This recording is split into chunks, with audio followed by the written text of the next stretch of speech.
Des millions de personnes à Téhéran ont été plongées dans le noir. Les lampadaires se sont éteints, les signaux de circulation ont cessé de fonctionner et les pompes à eau se sont arrêtées. Ce fut une catastrophe sans précédent. Dans une métropole de 14 millions d'habitants, la vie civile et militaire a capitulé devant le silence et l'incertitude en quelques secondes. L'armée iranienne a été soudainement plongée dans l'obscurité profonde et la panique. Les tunnels souterrains se sont transformés en cauchemars. Les conséquences sont absolument dévastatrices. Les communications militaires ont été coupées et les assassinats se produisant parallèlement à cette obscurité déclenchent une grave paranoïa de la taupe au sein du régime. Cette vague d'obscurité qui envahit actuellement Téhéran n'était pas un simple problème technique ou une coïncidence militaire. Mais pourquoi cette panne massive s'est-elle produite? Nous y reviendrons dans un instant. Au contraire, c'était le signe le plus frappant que la guerre était entrée dans une nouvelle phase. L'Iran lutte depuis longtemps contre les pénuries d'eau et de ressources énergétiques de base, et cette crise était plus évidente dans la capitale, Téhéran. À ce stade critique, au lieu de frapper directement les bases souterraines difficiles d'accès de l'armée iranienne, les forces américaines et israéliennes ont ciblé les artères énergétiques qui les alimentaient. Ce fut une décision tactique stupéfiante. Dans la nuit du 29 mars 2026, les forces de la coalition ont frappé les lignes de transmission d'énergie vitale s'étendant de la province d'Al-Borz au cœur de Téhéran. Cette opération, impliquant environ 150 avions de combat israéliens et l'utilisation d'environ 120 munitions de précision, n'était pas un bombardement conventionnel. La sélection des cibles était hautement spécifique. Les cibles comprenaient des pylônes à haute tension, des postes de transformation et des nœuds de connexion critiques. En particulier, la région de Karaj et les zones 4, 7, 11, 13 et 14 de Téhéran ont subi de plein fouet ce mouvement stratégique et la capitale a été plongée dans l'obscurité en un instant. Les images de la région mettent en évidence des dommages spécifiques aux points de connexion critiques plutôt que des cratères massifs, suggérant l'utilisation de munitions de précision conçues pour interrompre la transmission plutôt que pour causer une destruction généralisée. Le ministère iranien de l'énergie a déclaré que la situation était sous contrôle et que des fragments de shrapnel avaient endommagé les lignes de transmission. Cependant, la situation sur le terrain dépassait de loin le récit officiel. Une grande partie de la capitale est restée dans le noir pendant des heures, et l'interruption de l'alimentation électrique a déclenché un effet domino aux conséquences bien plus graves. Les centres financiers se sont arrêtés, les distributeurs automatiques et les terminaux de paiement ont cessé de fonctionner, et les transferts d'argent électronique ont été coupés. C'est un coup paralysant pour l'économie locale. Les ascenseurs des gratte-ciel ont cessé de fonctionner. Les signaux de circulation ont échoué. Et plus grave encore, les pompes électriques massives qui alimentent la ville en eau ont été mises hors service. La défaillance des distributeurs automatiques, l'arrêt des terminaux de paiement et l'interruption des transferts d'argent électronique jettent les bases d'un environnement de chaos émergeant rapidement dans la vie civile. La perte d'accès à l'eau potable pour des millions de personnes en quelques heures porte en elle un potentiel de troubles sérieux. La coupure d'Internet en cours a créé un vide informationnel. Dans un environnement où les sources officielles étaient silencieuses, les rumeurs et la panique se sont propagées. Mais il y a plus dans cette histoire. Cependant, l'aspect le plus critique de cette panne est son impact sur le CGRI et l'armée iranienne. Le complexe militaire de Parchin, situé à l'est de Téhéran, cœur des programmes de développement de missiles balistiques, est une ville souterraine massive construite à des mètres sous terre et protégée par des mètres de béton épais.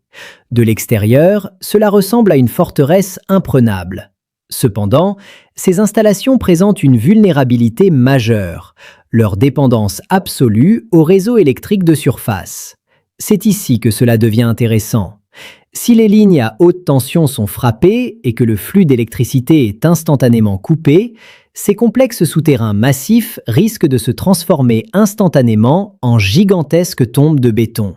Car la capacité de ces abris à respirer et à maintenir leur fonction vitale dépend entièrement de l'électricité. Lorsque les énormes pompes de ventilation industrielles qui forcent des tonnes d'air frais profondément sous terre s'arrêtent, le niveau d'oxygène à l'intérieur commence à chuter rapidement et l'accumulation de gaz toxiques atteint des niveaux critiques. Il n'y a pas que la ventilation. Ces installations souterraines profondes nécessitent des pompes à eau massives qui fonctionnent en continu pour drainer les eaux souterraines. Lorsque le courant s'éteint, les pompes s'arrêtent et le risque d'inondation des tunnels surgit. De plus, les systèmes de pression d'eau qui fournissent de l'eau propre à des milliers de militaires à l'intérieur tombent immédiatement en panne. Le problème le plus critique est peut-être l'état des serveurs et des radars militaires. Considérés comme le cerveau de la guerre moderne, les supercalculateurs et les unités de traitement des données radars dans les centres de commandement et de contrôle génèrent une quantité énorme de chaleur. Sans système de refroidissement industriel massif, ces systèmes doivent s'arrêter ou griller en quelques minutes en raison de la surchauffe. Lorsque l'alimentation s'arrête, les systèmes de refroidissement s'arrêtent également et des milliards de dollars de technologie militaire deviennent instantanément aveugles et sourds. Bien sûr, à ce stade, vous pourriez demander, ces installations vitales n'ont-elles pas des générateurs de secours massifs? Une base souterraine dépend-elle vraiment uniquement du réseau de la ville? Bien sûr que non. Il y a des générateurs diesel et des systèmes de batteries de secours à l'intérieur. Maintenant, comme nous l'avons mentionné plus tôt, c'est une faille fatale dans l'architecture de défense. Cependant, cela introduit un problème de logistique militaire très sérieux. Maintenir l'ensemble des systèmes d'alerte précoce d'un pays, les radars de défense aérienne et les complexes de tunnels massifs en fonctionnement sur des générateurs de secours pendant des jours entiers n'est pas une situation durable. Les radars de type ANTPY2 à haute consommation d'énergie, ou les centres de données massifs, épuisent le carburant du générateur à une vitesse incroyable. Dans un scénario où les lignes d'approvisionnement sont déjà menacées par les avions ennemis et où des vols de reconnaissance constants sont effectués au-dessus de la surface, transporter continuellement des camions-citernes de carburant diesel vers ces abris est un suicide militaire. Par conséquent, les systèmes d'alimentation de secours sont conçus non pas pour sauver le système, mais seulement pour l'arrêter en toute sécurité ou fournir une réponse d'urgence à court terme. La destruction des lignes électriques a limité la durée de vie opérationnelle de ces installations à quelques heures. Et cela nous amène au point le plus critique. Les dommages infligés par cette frappe asymétrique sur la chaîne de commandement militaire sont toutefois d'une nature bien plus structurelle. La coupure nationale d'Internet et des communications, se produisant simultanément avec la panne de courant, a tranché le flux de données comme un couteau. La plus grande force d'une armée réside dans sa capacité à traiter le renseignement en temps réel provenant du terrain et à émettre rapidement des ordres à ses unités. L'incapacité des mécanismes de prise de décision à recevoir des données radars du terrain, couplée à l'interruption des canaux de communication sécurisés entre les commandants, rend la gestion de crise presque impossible. Bien que le ciblage du réseau électrique puisse sembler en surface être une opération technique, il s'agit par essence d'un mouvement stratégique massif de guerre psychologique. La force de l'autorité civile et militaire qui soutient un État repose largement sur le sentiment de sécurité qu'il peut fournir à son peuple et à ses propres institutions. Cependant, l'obscurité du 29 mars a brisé le bouclier intouchable de la capitale que le régime a construit au fil des ans, semant une graine de méfiance profonde parmi l'élite et la structure de commandement. Réalisant qu'il n'y a plus d'endroit où se cacher dans l'obscurité de la nuit, le commandement du CGRI traverse une période de panique intense. Cette série d'opérations s'étendant au-delà de Téhéran se combine avec le ciblage de hauts dirigeants dans des villes critiques comme Ispahan. La traque de figures comme Hassan Zardeh, un membre clé de la faction Mohammad Razoula, responsable de la sécurité intérieure de Téhéran, dans des zones qu'il croyait sûres, déclenche une grave paranoïa de la taupe au sein du régime. Incapable de déterminer la source des fuites d'informations, la structure de commandement commence à suspecter ses propres unités. Les soupçons croissants sur qui collabore avec le Mossad ou le renseignement de la coalition réduisent au minimum la communication entre les commandants. Dans cette atmosphère où la peur a remplacé la coordination, la vitesse de réaction de l'armée régulière et des gardiens frise l'anéantissement. Au lieu de s'unir contre un ennemi commun, une structure militaire tourmentée par des conflits internes et des rumeurs d'exécution entre dans un processus d'autodestruction sans besoin d'intervention extérieure. Les reflets de cette impuissance dans les rues peignent un tableau encore plus tragique. Les forces de sécurité, souffrant de pénurie de personnel et d'un effondrement du moral, recourent à des méthodes inimaginables pour combler les lacunes. Des rapports de terrain indiquant que même des enfants de 11 ans sont utilisés au point de contrôle aux côtés de milices importées d'Irak démontrent l'étendue de la crise de main-d'œuvre. Dans un scénario où le personnel formé se raréfie, déployer du personnel inexpérimenté et jeune sur le terrain n'est pas un acte de résistance militaire, mais une déclaration d'effondrement systématique. Des camionnettes diffusant des marches à travers des haut-parleurs dans les rues, tentant de créer un sentiment d'autorité, résonnent en fait comme une preuve auditive de la superficialité du contrôle du régime sur la société. La situation n'est pas différente sur l'échiquier diplomatique. Acculé, le régime met en avant des allégations sans fondement d'opérations au sol pour détourner l'attention de la crise interne et manipuler l'opinion publique internationale. L'accusation du Parlement iranien, selon laquelle les États-Unis planifient une invasion terrestre à grande échelle suivie d'un ultimatum vide de 12 heures, est perçue moins comme la pensée rationnelle d'un État que comme les luttes désespérées d'un régime essayant de gagner du temps. Il est bien connu que les forces de la coalition n'ont aucun plan pour occuper un vaste territoire avec des dizaines de milliers de troupes. La doctrine moderne vise à immobiliser l'ennemi sur son propre territoire en faisant s'effondrer son infrastructure tout en réagissant au ciblage de campus universitaires évacués. Tenter de dissimuler le fait que ces zones ont été converties en installations militaires utilisées comme boucliers civils mine complètement la crédibilité de la diplomatie. En fin de compte, ce régime opérationnel multicouche piège le régime dans un étau militaire, économique et psychologique.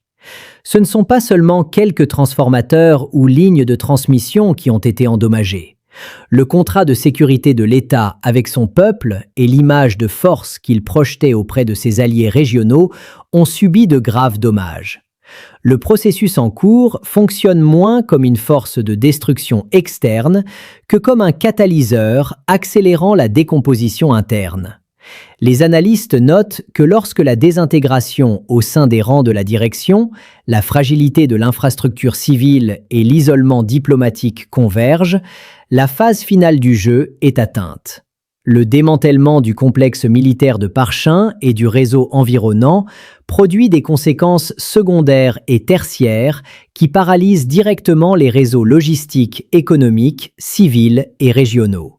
Et c'est la partie qui change tout. Téhéran n'est pas seulement la capitale de l'Iran, mais aussi le centre opérationnel d'un vaste réseau de mandataires couvrant le Moyen-Orient.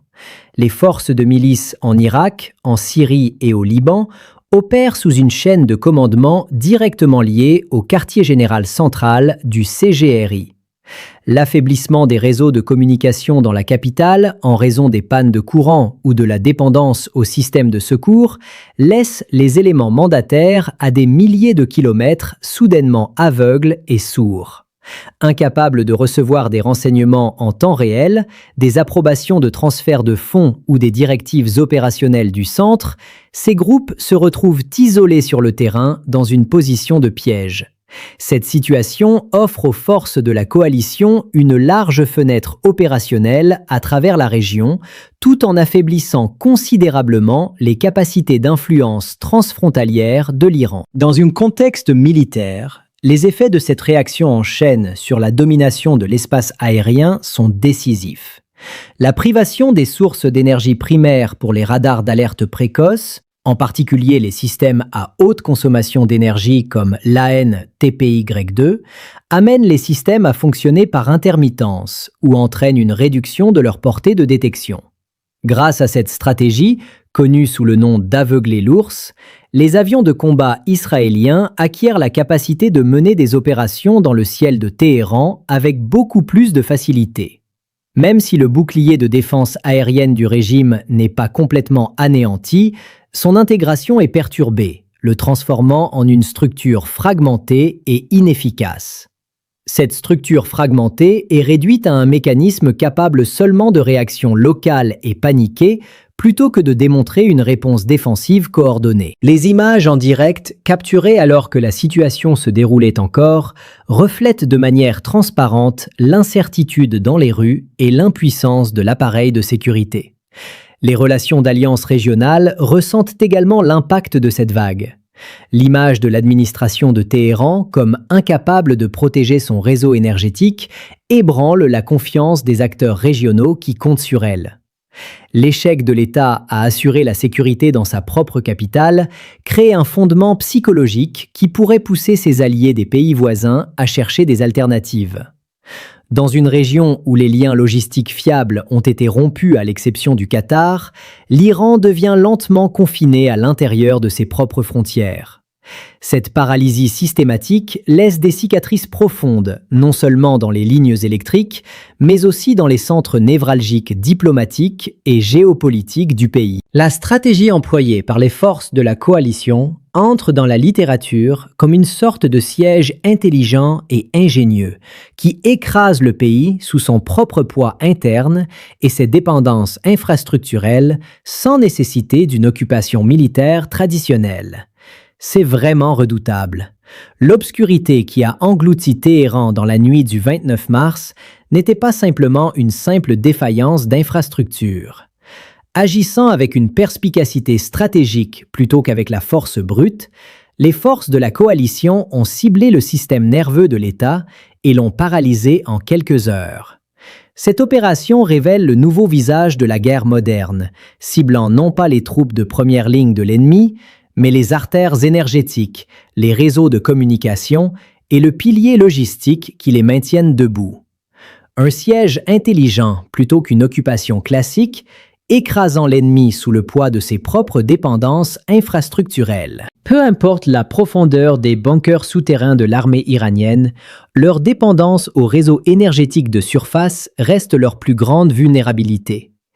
Et une fois que cette vulnérabilité est exposée, les mêmes points peuvent être ciblés dans chaque nouvelle vague d'attaque. La capacité de réparation de l'Iran pourrait ne pas suivre le rythme des frappes de la coalition. Quand le vent tourne, ce ne sont pas seulement les pylônes qui tombent. Ce pourrait être toute la structure militaire connectée à ces pylônes.